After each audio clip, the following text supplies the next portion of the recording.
put as much value as we can out there to help the people who need it.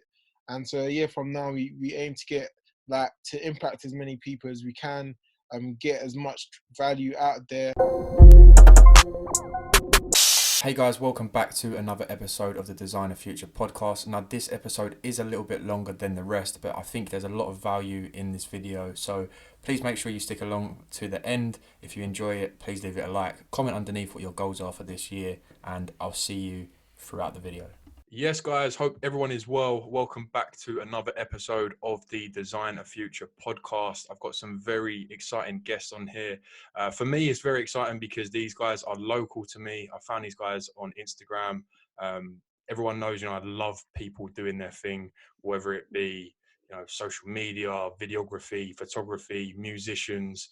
I love it. So yeah, I reached out to these guys. They also have their own podcast, which I'm sure they'll be talking about within this podcast. But yeah, with that being said, guys, please go ahead and introduce yourself. Maybe Alex, if you go first. Yeah, let me just put on the hat. I didn't realise. I was kind of thinking that one. All right, cool. Yeah, so my name's Alexander, but most people call me Lex for short.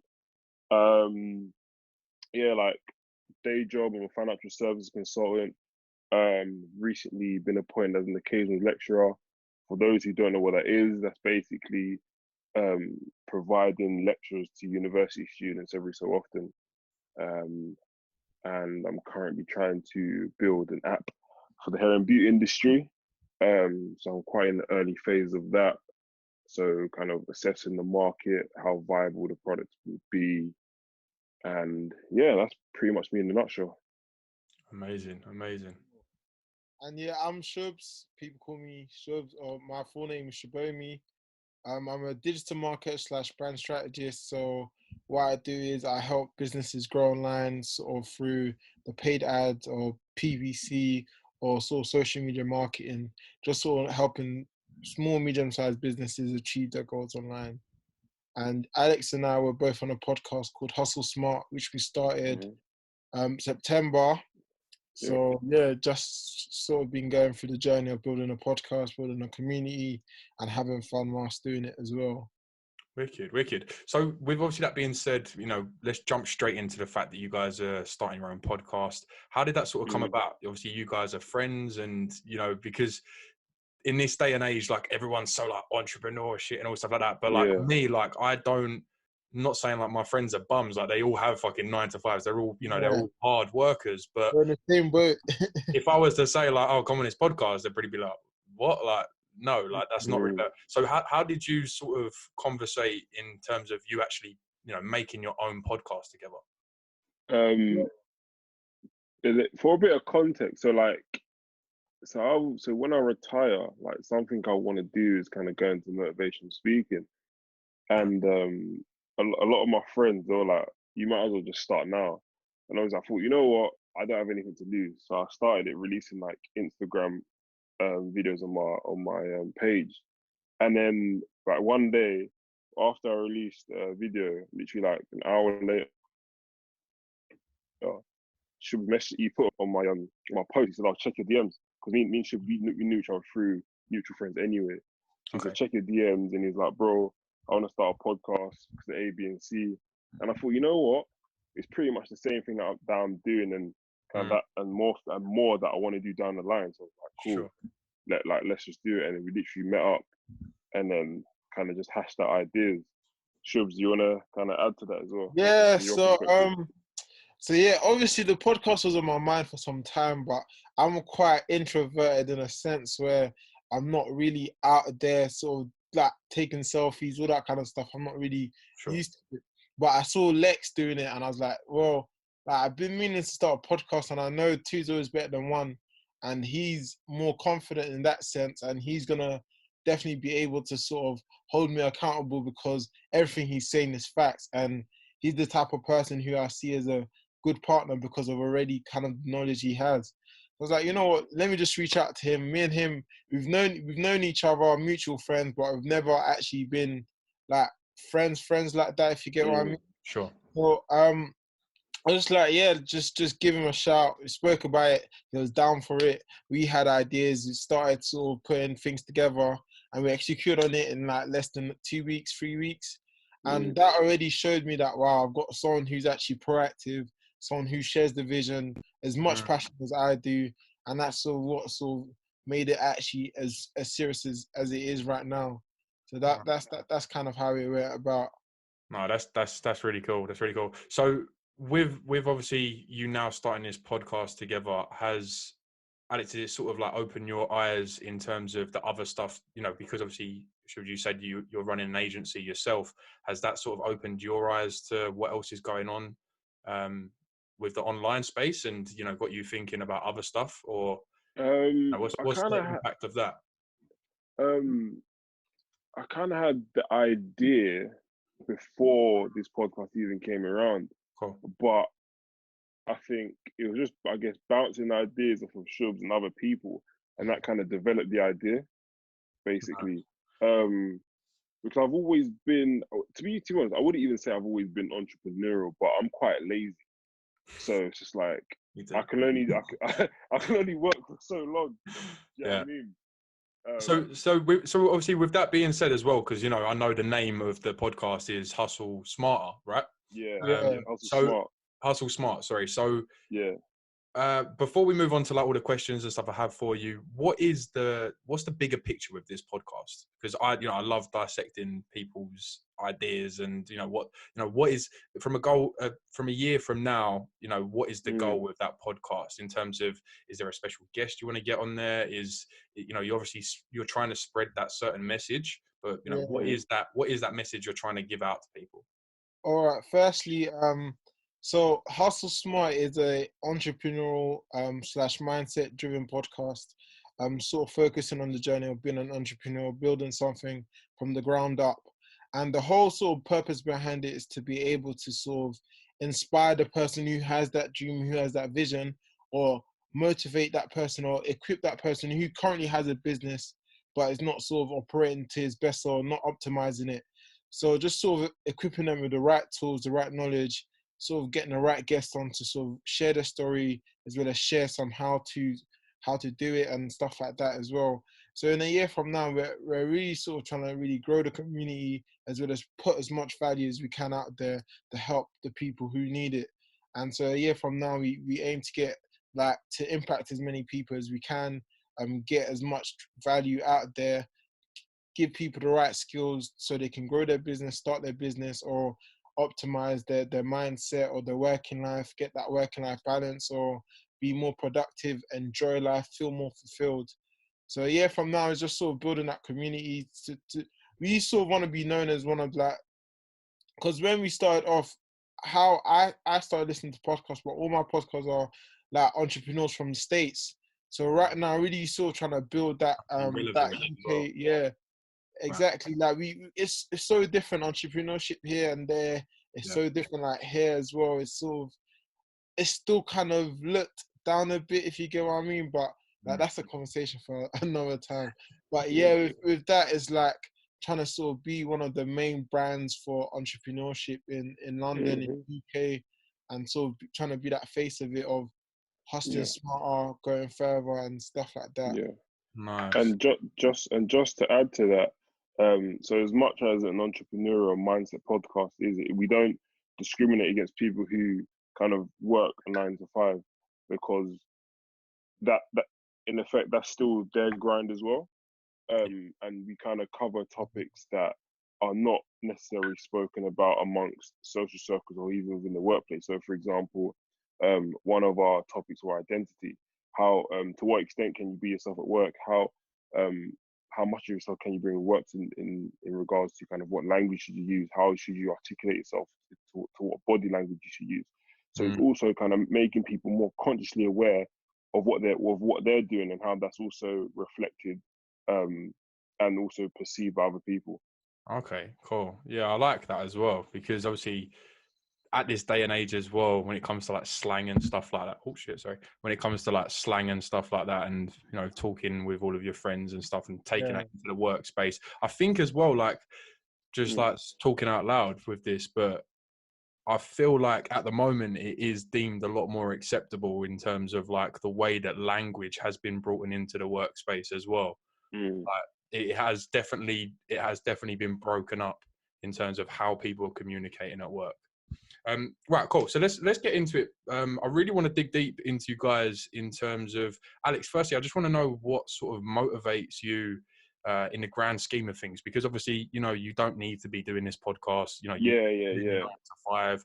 You know, why are you on this podcast with me at 8 o'clock on a what is it today? Tuesday, Monday, on a Monday evening. Monday. So why are you not? You know, like, tell me why are you here right now? Why are you not chilling out at 8 o'clock on a Monday night? Like, there's something inside of you that's got you here. Yeah. Well, I'll answer the second question as to why I'm on here. I guess I like to network and connect with like-minded people. Because, and I use analogy of coal, right? So imagine you've got a cluster of coal that's burning hot. If you take one piece of coal and silo it from the group, that coal burns down it burns out very quickly, and it cools down. So eventually that fuel is no longer there. But when you surround yourself with like-minded people, when you're feeling low, when you're feeling demotivated, those people around you will uplift you and motivate you and give you words of encouragement to keep striving forward. And the first question is to kind of what motivates me. And I don't think I even mentioned this on the podcast. I don't even mention it to, like, it's not even out there. But it's just my upbringing. Okay. So kind of my working 2 jobs, underprivileged, not having much, and kind of being exposed to the things I was exposed to growing up in South East London, as you can imagine. Like earlier on, I was kind of aware that, okay, there's an issue here. When I ask for something, I'm getting told I'll see, or I can't afford it. It's like, why am I being told that? And my friends are kind of getting new stuff, new trainers, kind of all the nice shoes for packed lunch. Okay. There's a problem there. Something's not right. And then as I grew up, down to the packed lunch like that. Yeah, man. And I grew up with, okay, my mom's working 2 jobs. She's waking up at like 5:30 a.m. Why is she doing that? She shouldn't be doing that. She should be starting her day about 8, getting into work for about 9. She shouldn't be coming in at 8:30, waking up for school. So okay, there's an issue here. Clearly, I'm underprivileged. That's kind of my driving force. Like, okay, where I kind of grew up in an underprivileged background, I don't want my kids to grow up with the same experiences. And you also feel like you want to reward your mum as well. Exactly that. And also I feel that kind of in school, a lot of the time, or even myself and my friends, we was always told that we would never amount to anything, or just going to be another statistic, A, B, and C. And it's like, we are constructed the same way everyone else is. It's just that we might look different, you might sound different, you might walk different, but our core genetic makeup is the same. So it doesn't make me any different from anyone else. Do you know what I mean? So for example, like if I wanna, I don't know, become, I don't know, the greatest mathematician in the world, or the best motivational speaker, I can do that. I just need to equip myself with the right knowledge and the right skill sets, and just work harder. And it's just, I just believe that anyone can do anything they want to do, basically. Amazing. Slight waffle in there, but I hope I answered the core of the question. That's wicked. So, Shuz, go ahead. Just talk to me a little bit more about sort of your motivation for it. And this is amazing, by the way, because I've never had 2 people in it like going in between. So I like this. Yeah. So my thing is fairly similar. Upbringing definitely has a part to play in it. So I came over to this country when I was 10, so about 12, 13 years ago. And I came from Nigeria, and in Nigeria, super hardworking, and sort of just understanding the privilege I have to be here in London, in UK, with so much opportunities around. I understood very early on that I can't waste it, that I have to make something out of it. And really and truly, it'll be a disservice if I was not to amount to anything, because of all the hard work my parents did to get us here and to provide for us and all that stuff. And also sort of just understanding that that we die one day, and like life is not forever, and we have to make the most out of it. So my thing is to die on E. So sort of making sure I use every piece of energy in me to make something out of life, to do as much service as I can, to impact as many people as I can, and to live a life that I'm happy with at the end of the day. Sort of seeing what legacy is, and how like you can affect people just by doing like being who you are, and you need to sort of understand what type of person do you want to be. So from quite a young age, I've been very conscious and intentional about that, making sure that at the end of the day, like I can say that I've been of service and I've died on E because I used everything that was in me. Like for example, I think there's a quote that is like majority of dreams are in the grave or in the cemetery, or something like that. And just being conscious that the fact that like life is actually not that long, and there's gonna be a day where like you won't have the opportunity to do what you said you were gonna do. So just sort of starting it from young, and sort of getting in that kind of mindset that you have to do everything as soon as possible, execute on it as soon as possible. Don't hold on to your dreams for too long, because the opportunity might go and you might not have the chance to do it. So that's sort of what really drives me, and that's why like every day I see as a new day to sort of achieve those dreams, or to try again, and to sort of make the most out of the day, and win my days and months and years that I've got on earth, if you get what I mean. Nice, nice. So, sorry, just before we move on, I just wanted to touch on. Obviously, you talk about serving people, and obviously, you've told me that you run your own agency as well. So, I'd love to obviously find out myself, but I'd love to let the audience know as well what you're doing in terms of your agency, maybe the people you're working with, or even how you got started with that. Because a lot of people, they're here to make money online. Yeah, A lot of people know that I run my own agency, so it'd be good to get your perspective on the whole thing definitely. as well. Yeah, my story of starting out is so funny. So basically what happened was so last year I was I was working as a business development manager for like a small business. So I was doing everything. I was doing marketing, I was doing sales, I was doing like I was even doing like manager stuff as well, like employing people, training people, all that stuff. And I He was running someone else's agency. basically exactly that. So I was like, raw. I started going to some networking events, and I met Nice. this guy. And actually, I was going networking event for work, like I said, running someone else's agency. Yeah, So I yeah, was yeah. going networking event for work, and I was meeting some people, and I met What this guy. And what's that like? Was it like a BNI, or was it just like a? oh no, so I've been BNIs before, but this was just like a normal networking event that you find on Eventbrite or something like that. So Okay, cool, cool. And I've never been to one through like Eventbrite. yeah, like there's quite a few that pop up, just seeing what's going on in London, Okay. and just sort of going to it. And then I went to one, and I met a guy, and we just sort of got along really well. And then he asked to meet me later, and we met up. And he was like, "Well, I'm going to Albania, and I need someone to look after my clients because I don't want my business to die." Nice. And I was like, "Okay, cool. I know a few people who do digital marketing, so I'm sure they can help you out. I'll just put you in connection." And he's like, "Yeah, but why don't you do it?" But I was a bit confused, because I've always been saying it that, yeah, you know what, when the time's right, I'm gonna start doing what I'm doing for this company for everyone else, Yeah. and sort of using that as a service to offer to other people, because I'm doing it for for a company, and it's going all right. So I'm sure I can do it for other You people.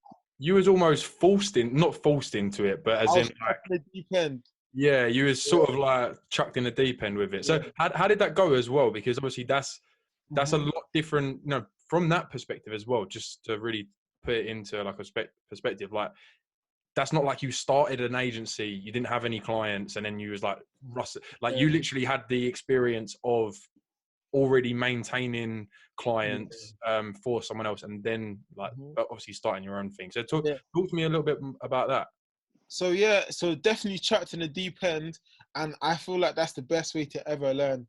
Like, like you can learn by reading, you can learn by listening, but the best way to learn is by doing. And so when I was chucked in the deep end, I'm now speaking to clients. I'm now sort of helping them with like their media, social media campaigns, their marketing campaigns, and it's like, this is the thing with marketing. You can't, like, results is what matter at the end of the day. Like, if I'm reading you the results, you can't say that he's too young. He doesn't know what he's doing, because the proof is in the pudding, if you get what I mean. Mhm. And so with that, it was sort of a very nice fast track for me, because then I was able to, like, it exposed me to the whole, like, marketing world, because I've now got clients for someone else, and now the clients I have are now referring me to other clients, and now those are my own clients, because the other person's in Albania, if you get what I mean. Right. Yeah. So from there, it sort of like just helped me sort of spiral things in that sense. But it also sort of showed me like the whole outsourcing, white labeling model as well, because that's where hustling smart sort of came, because I understood that this guy is actually hustling smart. He's on holiday, but I'm working for him. Yeah, and he's getting the beats. I'm like, this is what hustling smart means, and I'm sure this is That's what the that's fucking sick. To be fair, that's yeah, like that's what sort of inspired it. You yeah, not hustling smart, or you getting hustled smart. exactly. And now I'm like, listen, guys, like, in this life, there are people who are making money, enjoying life, and other people are working for them, and that is what I called hustling smart. And Mm. there's ways we can do the same, if you get what I mean. So just fast forward to now. Obviously, you've got your own agency, not with this Albanian guy. Just because we talked about outsourcing and stuff like that. Yeah. What does your what does your team or your outsourcing look like at the moment? Yeah, so I've actually got a business partner, because, like I said, two heads are better than one. Is a friend of mine who we always talked about doing a digital marketing agency together, because we're very in the, like, digital age. We understand it, and we saw like how other people were doing it. So we just had a passion for it. So we're like, when the opportunity came, I brought him along with me, and then from there we just sort of started building it. So right now, we do paid ads, so like social media marketing. So we do the Facebook and Instagram ads, and we also do the PPC as well. We do SEO as well. But yeah, so with the hustling smart, a lot of it is like sort of focusing on where we can move the needle, focusing on the sort of income generating things. So for example, the ad campaigns, we know how to make them work, so we wouldn't really trust that in someone else's hand. But copywriting, SEO, stuff like that, we have a team as well who we sort of outsource that to, because that's where they specialize in.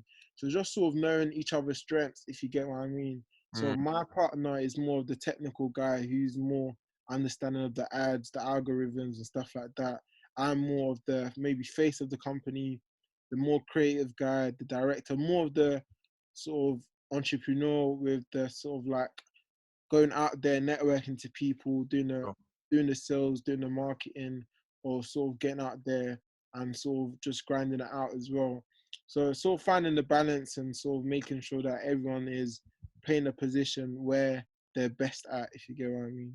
Nice. So for the people listening, just to really give them an example of some of the clients that maybe you're currently working with or have previously worked with, because a lot of people throw some stuff out and you're like, Yeah. they wouldn't even think of that sort of person. So I'd Yeah. love to, and I'm pretty sure you mentioned some different sort of niches as well before. Yeah, so right now, I'm still trying to figure out what niche is best for me or is best for the agency. Because we're fairly early on, we're just sort of seeing what we enjoy the most, what we like the most. So right now, we've done stuff like property developers, so trying to help them sort of get more clients, trying to help them sort of more market more. They still want some clients to buy some maybe offline property, off-plan property. So just sort of marketing that, running some campaigns, targeting the right people, getting the right people involved as well. We also do so we do like an IT fit out company as well. So they go around fitting out for offices and stuff like that. We've got a startup school, so helping them get on board some new people who are looking to start their business.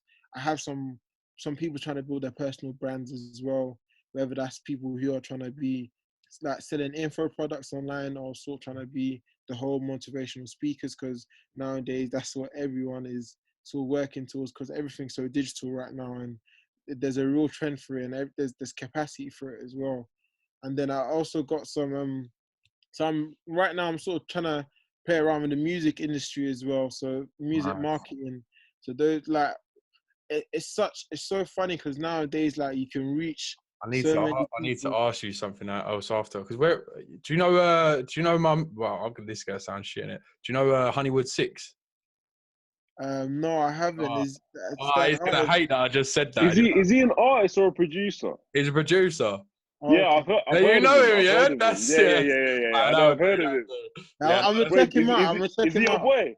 yeah. Your He's boy? like he's like one of my Oh, like closest I'm boys. gonna Yeah, hit. I'm gonna hit you. Go. I need to talk to you. I need to talk to you after. yeah, Because yeah, even after what the back of Shubby is saying, like obviously he's involved in artist management. yeah. I'm involved. I've recently just got involved in talent management. So that's Okay, influencers and artists, and we got an artist at the moment. nice. So trying to find producers, like sick producers. Yeah, So mate. He's yeah, mate. yeah, yeah. Honestly, like, and I'm gonna get him on here as well. Not that it's Okay. as relevant, but like him, man. Like we've literally not. He used to go to my gym, right? It's like really random, and he used to be a videographer. And when I was like first getting into like the fitness scene, like I've always been like the one with the camera. So I was like, I Yeah. need same what you were talking about, like outsourcing. I was like, I need someone else to be holding this camera, and I need someone else to help me with the video edit and stuff. And I reached out to him, and we ended up becoming boys over that. But then, like we was talking, and he was like, no, I'm really on this music thing. Like he used to be a video editor. Like he's a sick video editor. That's what I mean. That's why I spoke to him. And he used to be a video editor for like a YouTube channel. And like we was talking, and he was saying like, oh, I really want to do like this music thing. Like I'm fully about it, blah blah. And I was like, bro, like just quit your job, do it. Like do it. And now like he's absolutely banging, and that's like that's what just made me think of it, like how you were saying, like, you know, the people you surround yourself with and all of that. And like to this day, like he still like thanks me, and I'm like, bro, you're fucking sick. I was like, don't thank me, like it's all you. But he'll be like, no, but like I would never have taken that jump. And now like I'm literally in the studio all day, so I was like, yeah. So sorry, that just reminded me about that. That's it. No, that's sick, man. But yeah, we'll have to get Honeywood on to speak to him. Right, cool. Moving on from that, obviously, yeah, great to hear about the agency. We'll leave all like the links and stuff so people can go ahead and check it out.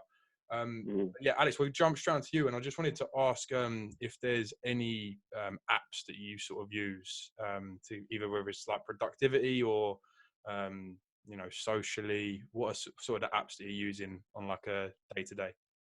Oh, a day-to-day Instagram, Snapchat, Financial Times, BBC. That's all. Those are my main ones that I use in the day-to-day. To be honest, just to get my day started, and just find out kind of what's happening in the world. Nice. Should you answer that one for me? Yeah. So I'm quite big on the whole productivity and stuff like that, because like I've been through my Gary V stage, so like I'm super self-aware in that sense. So I use an app called Morning. It's a gratitude journal, but you can also sort of plan your day. It'll be great. Oh wait, I didn't actually answer the question. Yeah. It means like. Oh wait, can I answer it? Like, go on. Oh yeah, like as in to stay, so basically how to stay productive. Yeah. Oh yeah, my bad. I was like, so BBC. My bad. Yeah, I keep it very simple, man. I take it back to basics, notepad and pen. Awesome. Because the thing for me is like if I write something down, I'll just forget to look at it. But if I write in a book, because I'm dyslexic, so when I write something down, I remember it. So I write it down in the book. I remember to look at it. Oh, okay, cool. These are the list of things I have to do today, or these are the list of things I have to do within the week, and I just tick it off, cross it off, and obviously it makes me feel good because. So you're more old school. You're more pen to paper. Yeah, pen to paper. To be honest, cracking. I am as well. Like, I see your notebook. Yeah, I'm with you on that. Cool. So we've got about 10 minutes left, so I'm just gonna pump out these questions. I want to let me chuck up my Yeah, actual. sorry. I know it's very helpful. So mine has a gratitude journal called Morning. With that, you just sort of say what you're grateful for, what you want to achieve in a day, what will make today great, your daily affirmations, stuff like that. It's Yeah, it's hard. a 5 minute It's hard, journal, but man. digital. Yeah, and you got That's, sort of got to stay consistent as well. yeah. And I use another app called Olley. It's just like a to-do list of productivity. So you write your to-dos, you write your daily stuff, your habits, and you check it off every day. I also so I do this thing called like it's called I block all my apps, well, all my social media apps from Yes. morning to 12 p.m. So This that means guy's like he's every morning, disciplined with it as well. yeah, That's what you every got to do, morning, man. I tried. I exactly, literally lock my phone away till 2 p.m. when I can. yeah, yeah. I do 12 because I know like once it gets to like 11:30, I'm itching. But Like yeah, like I'll say to Sim, Man, look at this and thing you love online. it He's how like, Alex nah, is nah, like nah. Instagram, Snapchat. He's like, I'll tell fuck Shiv to that. look at this post online. Like, no, I'm off social until 12. Like, oh, bro. No, that's cool. yeah, man. So moving swiftly on, Alex, talk to me a little bit more. Obviously, because you just said you're very much pen to paper and all stuff like that. Yeah. If you could name, I don't even know if you're into books, but if you could put 2 top books, someone's listening now that's going to impact them, what would they be? 2 top books. I would say, I have it. It's things I'm looking at it, but I can't even remember what it is. 1 second. Bro. Just This do book yours is for me powerful. while we're waiting. Management. I've got it. Oh. Managing oneself. Managing Who's it oneself. by? Who's it by? This book here is by Peter F. Drucker. I don't know if he's alive now, but this book here, it's a very short book, but like it makes you reflect so hardly on yourself and kind of just identify kind of what you're good at, what you're not good at, and what your skill gaps are. Yeah, that's number 1. And number 2 is the chimp paradox. So the chimp paradox is basically it coaches you on how to manage your inner chimp. And I usually steer away from self-help books, but it kind of that allows you to basically, the premise of the book is not to be emotionally led. So kind of when you're really happy, when you're really sad, don't make emotions. Kind of make it when you're kind of at that equilibrium, basically. Cool. So yeah. Yeah, mine is so The Richest Man in Babylon. That's one of my favorite books, and The Alchemist. But also another book I'll sort of recommend is The 7 Habits of Highly Successful, Highly Effective People. Yeah. That's by Stephen Covey or something like that. Really good books. Stuff. The Alchemist sort of really sort of changed me. The Richest Man in Babylon sort of helps me with my understanding of sort of financial literacy now. But it's all just starters, and the rest of it is just do yourself. Do you get what I mean? Like the books are just there to sort of give you the knowledge, the motivation. But yeah, the rest is do yourself. And I always say, like, I've got like all these books, and I could recommend you recommend you loads of books, but it doesn't mean that I sit there and read them every day. I can read 5 pages, and I'm just like, it sparks something in me that is then going to get me to do something else. It doesn't mean I then feel bad for not reading the next 5 pages. Definitely. Cool. So a couple of questions left. I like to ask this because there's a lot of controversy with it. Do you guys use ClickFunnels at all? So I'm into ClickFunnels. However, it's not sort of my major thing. But yeah, I'm sort of into ClickFunnels. Why is there a controversy around it? Do you reckon? Why is there? Yeah, what do you reckon? What's ClickFunnels? It's just like a platform. It's basically like a software that you can build like websites or funnels out if you like. But that's what the controversy is. Like, there's so many people that are like, you need to use ClickFunnels as an entrepreneur. Like, yeah. That's what I like to ask people. Oh yeah, that's fair enough. So yeah, I've used ClickFunnels. I see the benefit of it. However, you can still do it quite like using other website builders or using other sort of templates as well. It's just understanding that a marketing funnel is sort of a chain to sort of get the consumer's behavior right, and then sort of following them through the process to essentially close a sale. But that hasn't necessarily got to be through ClickFunnels. Exactly. And funnels could be in person as well. Could be building relationships, setting them right, then going in for the pitch. So yeah, you don't exactly need ClickFunnels, but ClickFunnels helps. It's good. So I've already asked you about teams in outsourcing. So to wrap it off, I'd just like to see if you had any any tips for anyone that's listening to this? You know, this is the first thing. Let's imagine this is the first thing they've typed in, how to start an online business. Some key fundamental tips you would like to give? Firstly, research. See if there's any need for it, because a lot of people are just creating businesses out of what they think will be good. But see if there's any need for it. You need to sort of go with what the market thinks. Don't just say, okay, I'm good at this and let me start a business from it. Because at the end of the day, one thing you should always remember: a business is not a business until it's making money. It's a hobby. If you can find a way to monetize your passion and there's a need for it, and you're able to scale it, then yeah, very good. But don't just start a business for the sake of starting it, because you'll end up hating it and you'll sort of say like, why did I start this, if you get what I mean. Yeah, one cliche one that people always miss, and it's like, I don't know, if you're providing a product or a service and you need promotion, some people will kind of hit up influencers that just don't take no personally. And we've kind of discussed it on our previous podcast, and basically this girl, shout out for Stevie, she has a like an eye collection. But basically she reached out to various influencers and they all, like pretty much all of them said no the first time round. She was like, okay, cool. After a couple of months, they actually messaged her to collab with her, Really? so that they could actually promote her stuff. Yeah. So it's like, don't take no personally. Yeah. That's also in business in general. When you're trying to get a loan, when you're trying to get customers, no just means like you gotta keep going. But Olley, I got a question for you. So what's you gotta flip the script sometimes. Shit. Oh, no, it's not too deep. Just sort of like, what's your like why are you doing this? Like, what's your main drive behind it? Because it's really good. Like, I see what you want to do. Behind the podcast, or behind the whole podcast, yeah. Okay, I mean, the name is it. You know, it's Design a Future, and I'm so invested. Like ever since, like I spoke to you briefly, but you know, since I was a kid, like I was always doing the maddest things, like freelancing. Like I started creating logos. I was doing like video editing for people when I was like really, really young.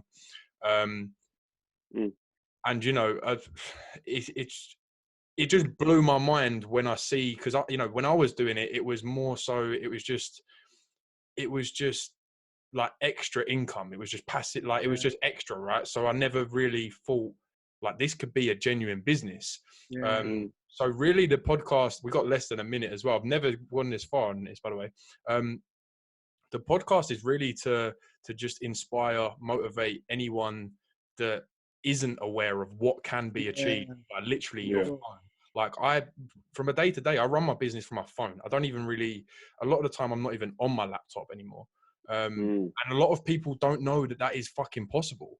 And with this, I just want to highlight people like you guys. You know, you told me you're starting a podcast. I fuck with that. Like, I just love creation. Like, I'm a creator when push comes to shove. Like, I was always that kid with a camera. I was always, you know, making stupid videos. I was always, you know, kids when we was like 17, 18. Oh, why the fuck have you just spent £600 on a camera?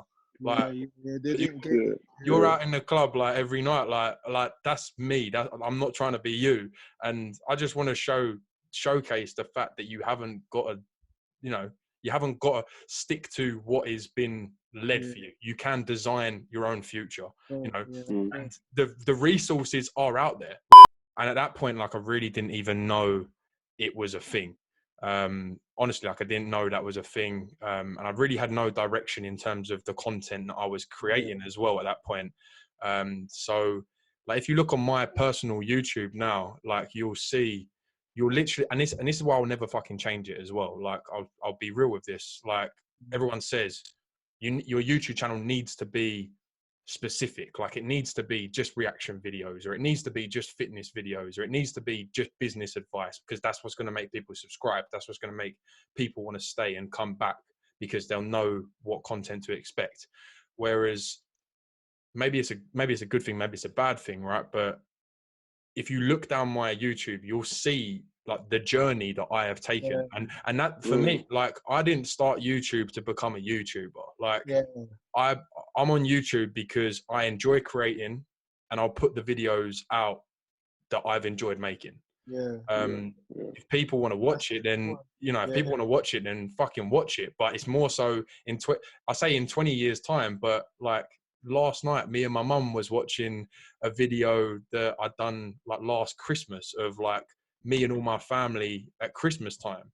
Like, if you guys watched it, okay, yeah, you might think, oh, this is a nice video. But for me to be able to sit with my mum and watch like our last, fuck me, touch wood, not our last Christmas, but as in like, our last Christmas, and watch it, a video that I made of like all my nieces and my nephews, and, my granddad, he's not very well at the moment, like, and they're like drinking, like that, I fuck with so much more than, oh, look, I got a million, obviously, fuck me, like, I'm not going to turn around if I've got 1 million subs on YouTube and be like, yeah, I don't care, but like, that's more so like what I've been about. So like, if you literally go to my YouTube, you'll see that, it was when I was working in that's when I really got into the creating side is, I went from working uptown, working in like credit control, which is obviously pretty boring.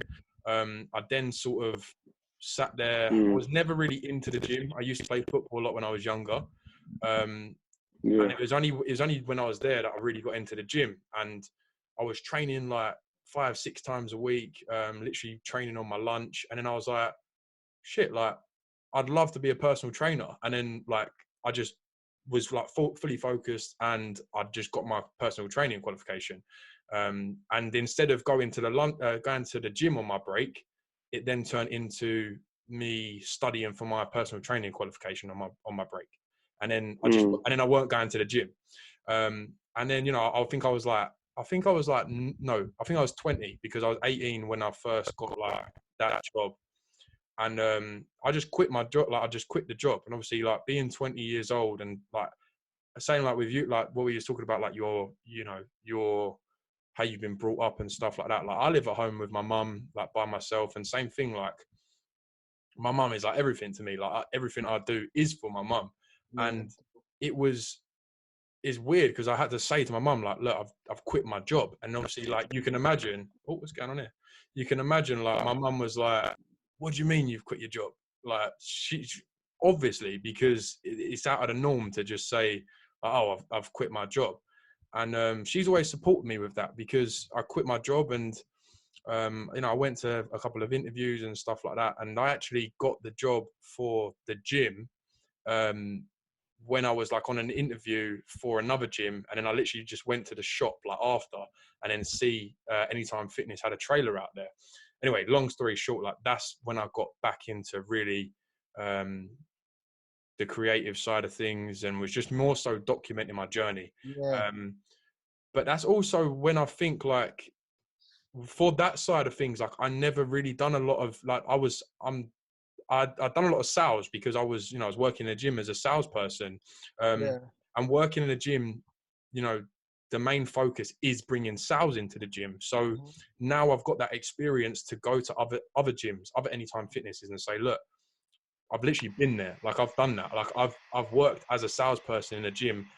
I know the exact systems that you guys do to get a person from not knowing you to get a person to being a member of your gym, or being a client for your personal training. So yeah, that's how I sort of got into that space, if you like. But then, with the podcast and the whole Designer Future, like I've done a lot of, I don't know how we haven't really spoken about it, but I've invested thousands of pounds into this online space in terms of like courses, mentors, which is out of the norm to a lot of people. Like I've told my mate that I paid £1,000 for coaching with some guy from America, and they're like, what the fuck are you smoking? Like, what the fuck are you smoking? Like, what are you talking about? And I'm like, but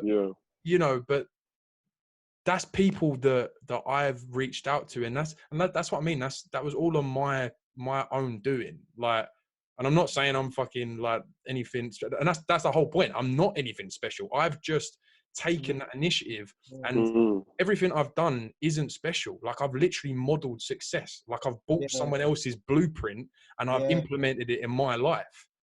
Right? So that's what I'm saying, like with this whole podcast, like design a future. Like you don't need to like if the 9 to 5 is good for you, like I honestly, like I obviously you guys know I'm about to do a little bit of traveling, but like when I come back, I'd fucking happily go get like a part-time job, because I don't need to have like when you know like when you're doing this properly, like you don't need to be sitting on your computer like all day every day. So and as well for me, like I haven't really spoke about this on my stuff as well, so it's good to get this out, I suppose, in a sense.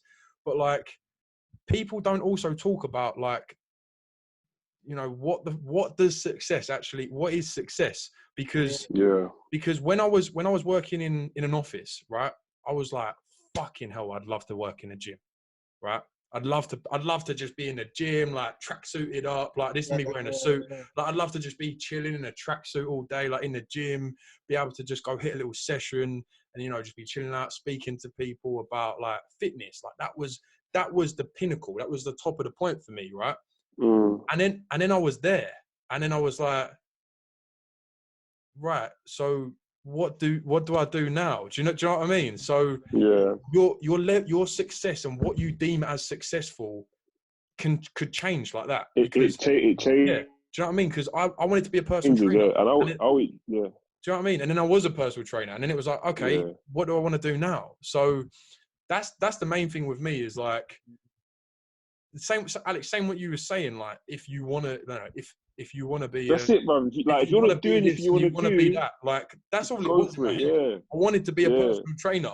I went and I was a personal trainer. I wanted, you know what I'm saying? So, but then it was like, okay, what's next? Do you know what I mean? Yeah, I was like, I want to make money online. Okay, I've made money online now. What do I want to do now?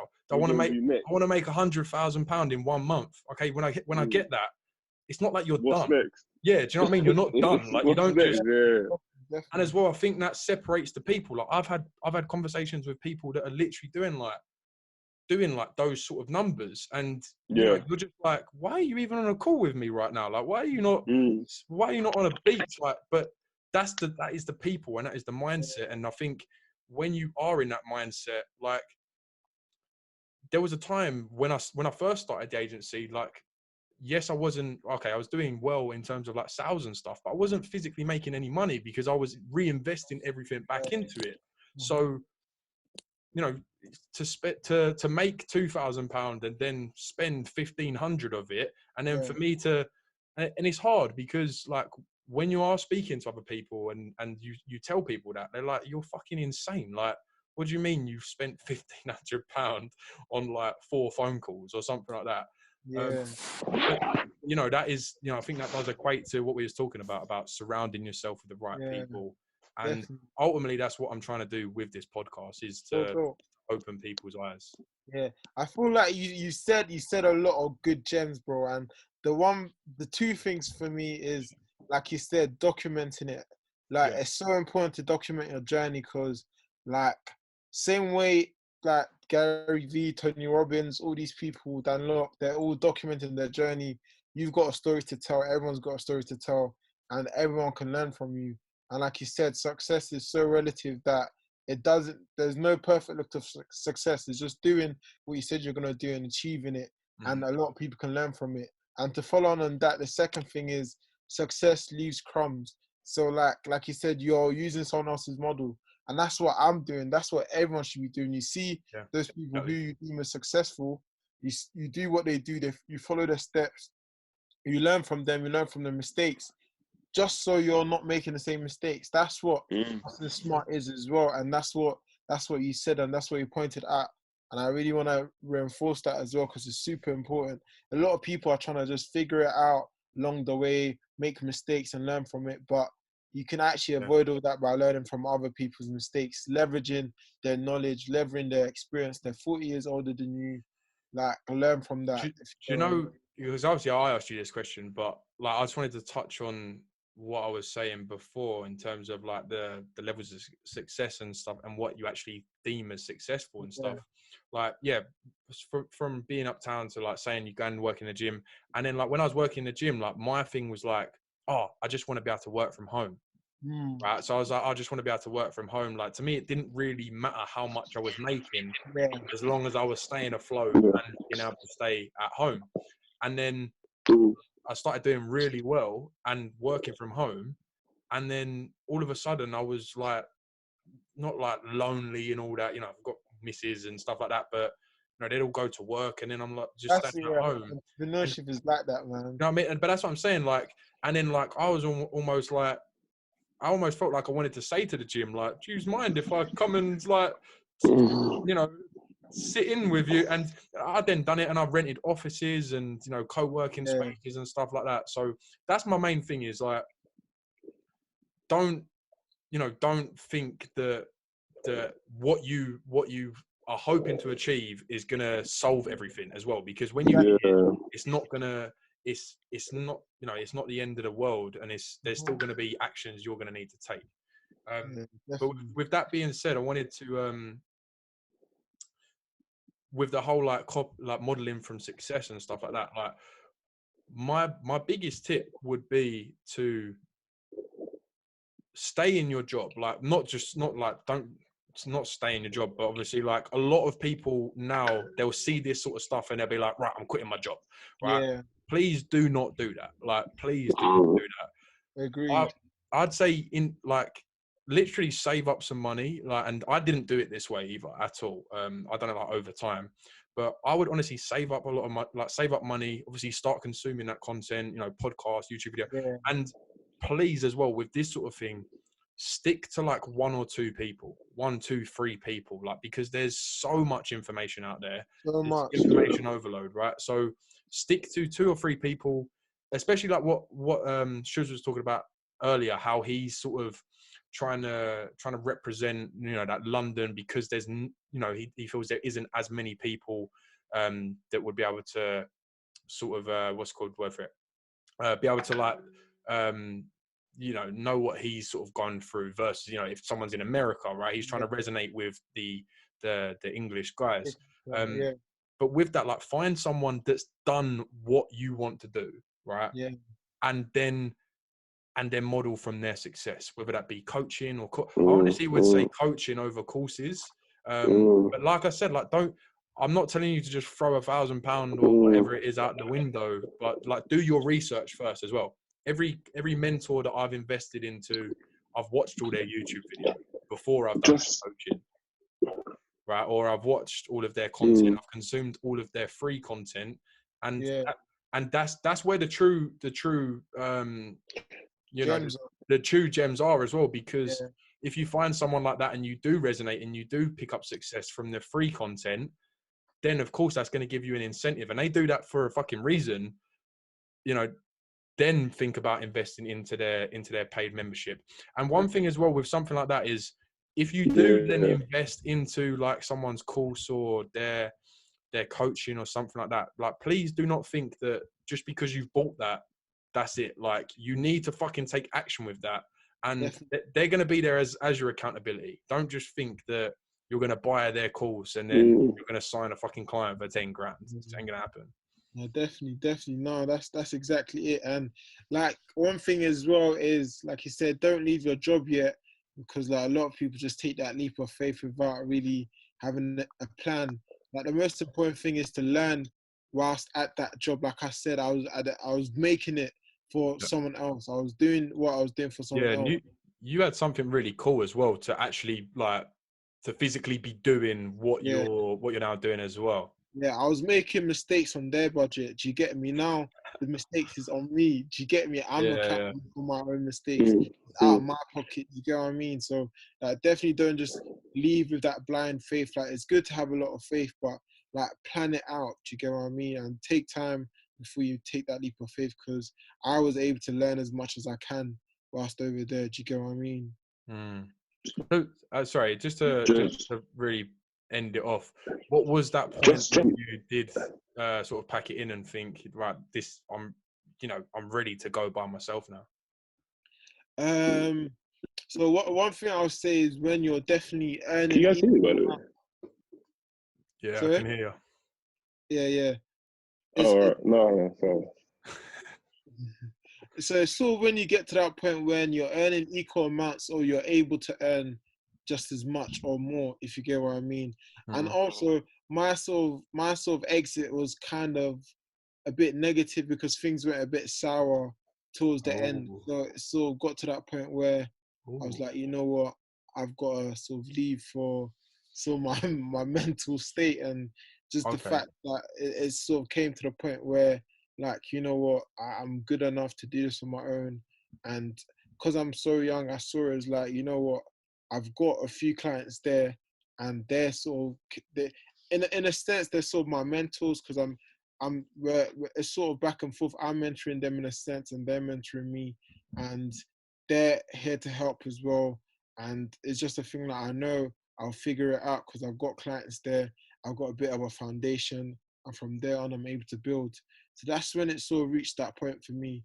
But like if I could long it out a bit more, I would. But because I said like things got a bit more sour towards the end, I couldn't long it out anymore. Do you get me? Awesome. So guys, to just to wrap everything up, you know, we're coming to the end of the year now. Where we obviously we spoke about the podcast and stuff, but in terms of like your own personal brands, or you know, even just yourself, like what is the goals for yourself with the upcoming year? Can't get my words out, but Alex, you want to Sure. go? Me, well, I guess for me, it's about building my brand. I guess as a motivational speaker and also kind of an occasional lecturer, so just providing that value and that content to students, providing that value for people.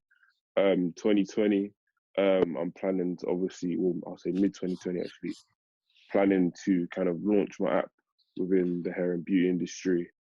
So look out for that, and also kind of just build and solidify myself within that creative industry of talent management.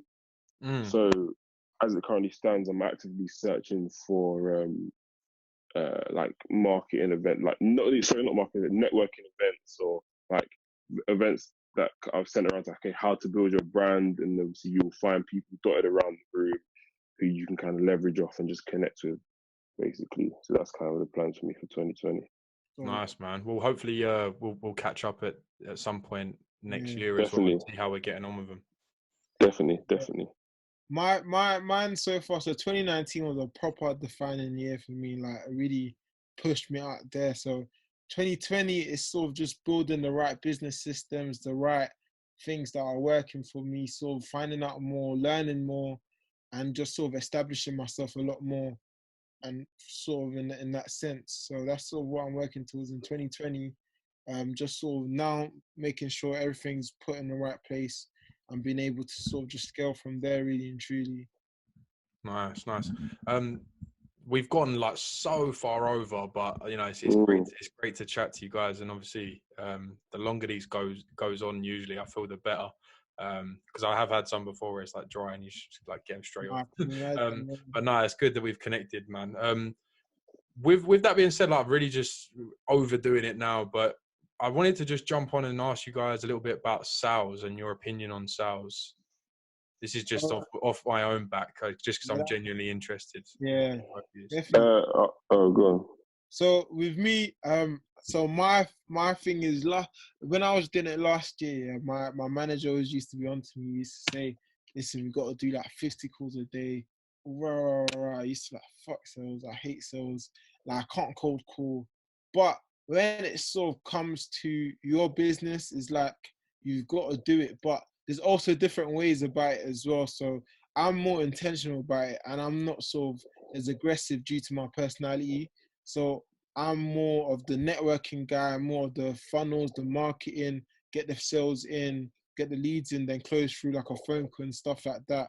But when it comes to sales, it's like no one should put down sales because sales is the most important skill. Like once you understand sales, marketing, and sort of like you have specific knowledge, you still got it all covered. So you never knock down sales because it's very important. But sales is not Wolf of Wall Street. Sales is being able to close anything, whether that's face to face, over the phone, via email, whatever it takes. But understanding the fundamental of sales is very important. And sometimes you got to put yourself out there in like them sort of situations where you do have to make the cold calls, because eventually you get used to it. You stop caring that this person might say no in the end, if you get what I mean. Just to add to that, you should have mentioned understanding the fundamental of sales. And personally, for me, so I used to work in sales during university in my placement year. And I think one of the fundamentals of sales is understanding people and also the psychology of people. Yeah. Exactly. I think once you understand people and how to read people and how to steer conversations, like that's a very big thing. And then for me, when I was in sales, I thought, you know what, I'm here. I've got a natural talent with people. So I thought, let me just refine this with my skill. And like now it's like, get me in the room with someone. Like if I want to get something out of them, I'm getting out of them. Do you know what I mean? Because I was able to refine that skill. Refine that talent into that skill. And I was like one of the best like sales in my branch. So. And like, sorry, I just want to really like, I'd like to talk about that sort of stuff. But so, what was your experience? Because obviously you said like you was literally forced to do cold calls, right? You could not forced, but obviously you were at work. Like part of your fucking job is to do cold calls, right? So, what was the experience from physically having to do those 50 calls versus you being your own boss, right? You being the agency owner. Like, how many calls were you doing? Like, So I used to always wiggle my way out of it. So what they actually tried to get me to do is to be, so basically be that, like, manage the sales executives. okay, So I'm sort of telling them to get on the phones, but I have to lead by example as well, if you get what I mean. yeah. So it sort of really chucked me out in the deep end. But so now the contrast is so back then I never used to like the cold calls, because I like doing the behind the phone and stuff like that. But really and truly, cold calling is very, very effective. And now I sort of see the power in it. So now that it's for me, I know that if I want to eat or if I want a result, I have to do it. And that's the thing, that when you get into business, you have to push yourself, because you can't just get comfortable. And like I said, if you're not making money, you're not a business, you're a hobby.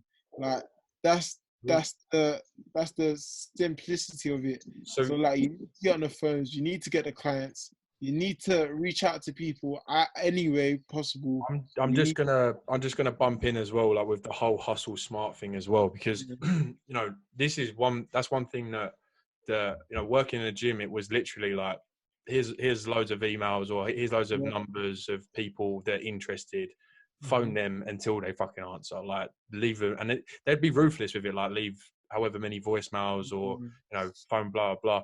And for me, like when I didn't have to do that, I was then like, well, I'm not going to do any phone calls. But obviously, with this day and age, there's a lot of things in terms of like cold messages. Like, I've done cold message courses, and cold messaging has done insanely well for me.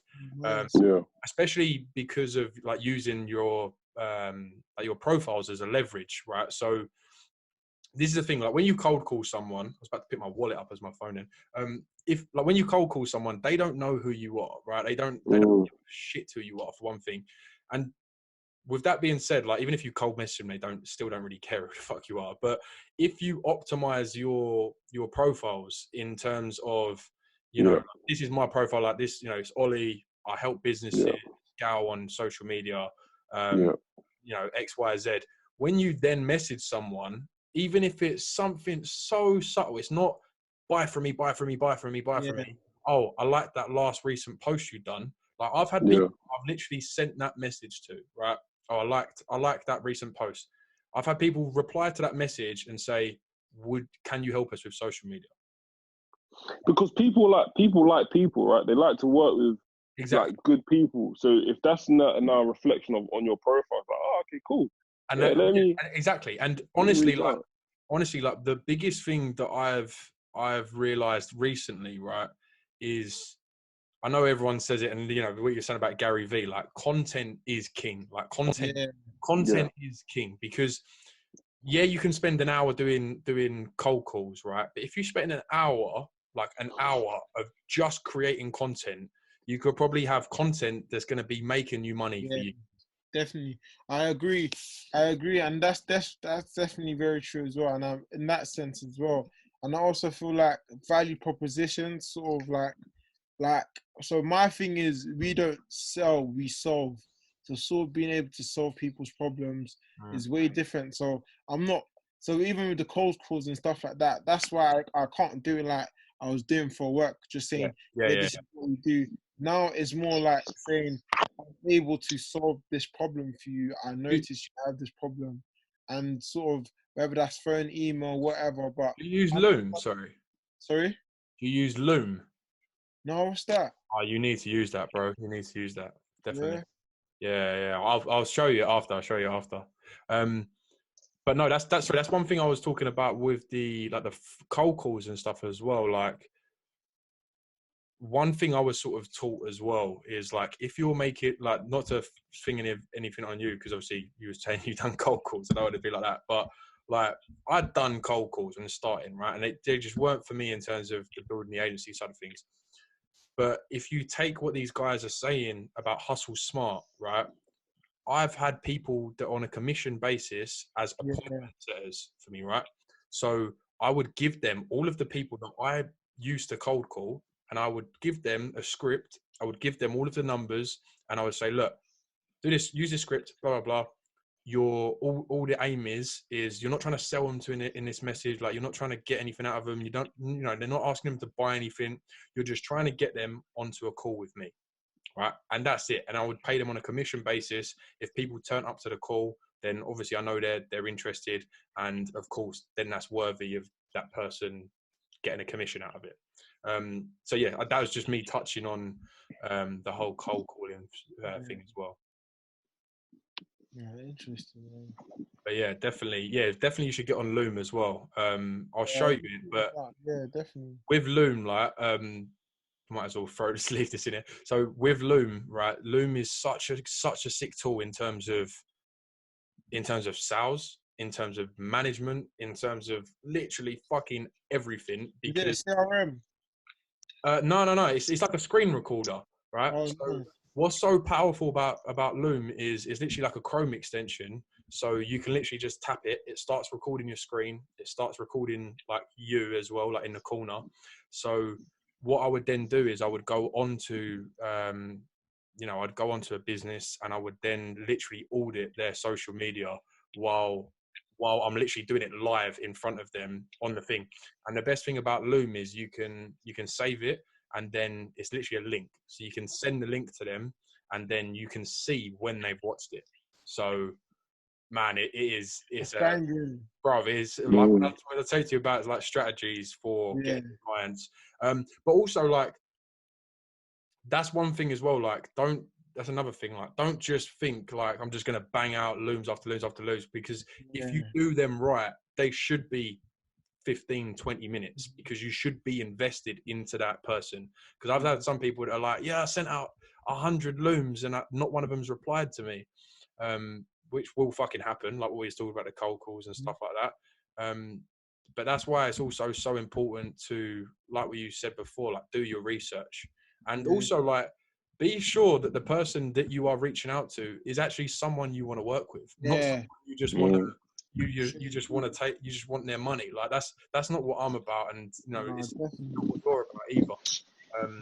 But a lot of people would just reach out to masses amounts of people rather than 5 people that they genuinely want to work with. So important, man, because at the end of the day, you got to remember, when you're an entrepreneur, you're building this for your quality of life, and you don't want clients who ruin that quality of life. Like, you'll rather like a client paying you way more than like 10 clients or 2 clients, because they're more enjoyable, they understand you, they respect it more. So you have to be selective. Client stories for me, and I really try and avoid clients, but it's like the clients that don't understand. Like, when they're saying like, so when it comes to digital marketing, it's very hard to measure. So that's why you sort of have to make sure you set clear KPIs. But a lot of times, marketing, you're not going to see a clear ROI.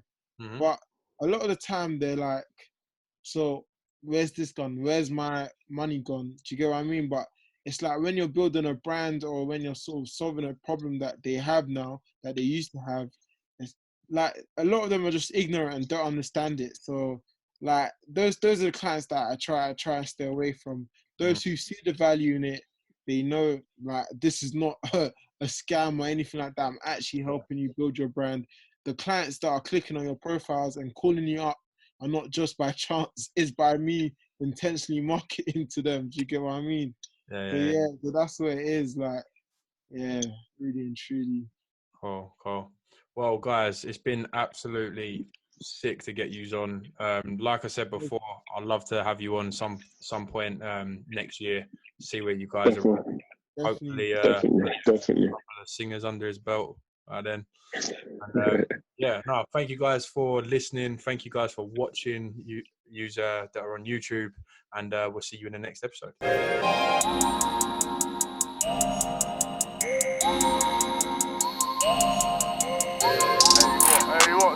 Hollywood 6.